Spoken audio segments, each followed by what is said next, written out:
What is good, YouTube, and welcome to the very first episode of Way Back Reviews, taking a look at 10-Pin Bowling, which is a Game Boy Color exclusive game made by Morningstar Multimedia and published by Majesco. This game came out in September 1999 with a retail price of $29.99. That's 30 holy hell dollars. Even in today's market, I would still consider that as a pretty hefty price. But although you have to understand that at that time, the Game Boy Color was only around for a year. And I think one of the main reasons why the price was so high is because the game came with a rumble pack with the cartridge.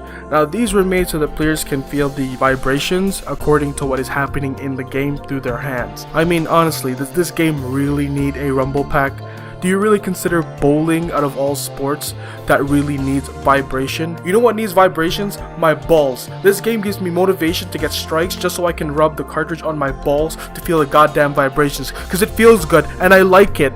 Now I'm sure I don't need to get into specifics about how the game works. Bowling is pretty straightforward. You knock the pins down to get points. The highest point at a time that you can get is through knocking all the pins down. That's called a strike. But it's almost impossible in this game because the physics is almost non-existent. Not to mention this curve meter on the side doesn't even do jack shit. I'm literally trying to utilize it, but even if I'm at the edge of the screen, it still decides to fuck me over. This game has a 1-player and 2-player mode. 2-player lets you play against a friend by taking turns. And oh look, the second player is a blonde. What a crazy change. 1-player mode turns you into a fucking loser. You'd think that the player 2 would be a computer and try to challenge you, but no, you're alone. You're only fighting against yourself. $30 spent to remind you constantly that you will forever play bowling alone for the rest of your life.